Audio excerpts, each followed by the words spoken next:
All right. So we're in the process of doing the hardline setup. Who says hardline setup? Sorry, doing the trunk setup. Who says you can't make some cool creative stuff just using regular nylon line? Here you go. Did a little bit of a custom touch on the plate over here.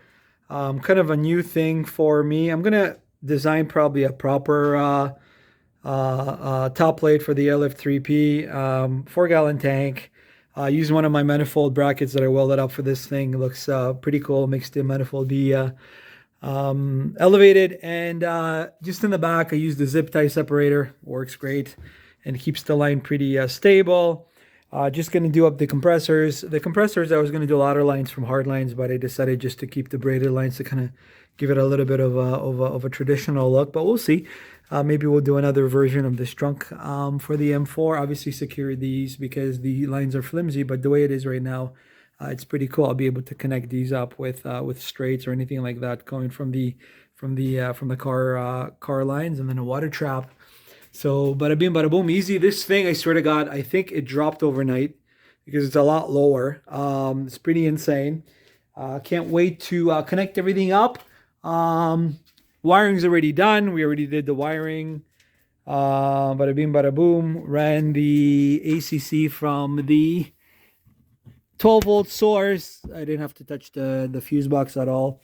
So we tapped into that. So we're okay here. A nice ground. Secondary compressor harness and all the jazz. Some lines that we'll be able to connect. So we're almost in final touches.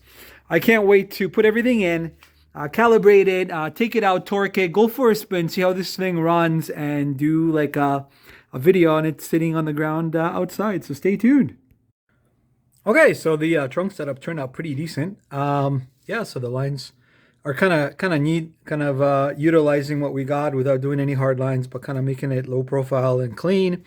Put the compressors in. I was going to do hard lines from the ladder lines of the compressors, but I decided, you know what, it kind of gives it a really cool, unique look to it. So we're going to kind of keep it traditional, but at the same time keep it squeaky clean.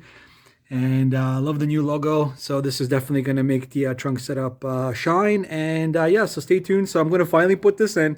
Hopefully take it outside, lay it out, and see how this thing operates, because it's about time.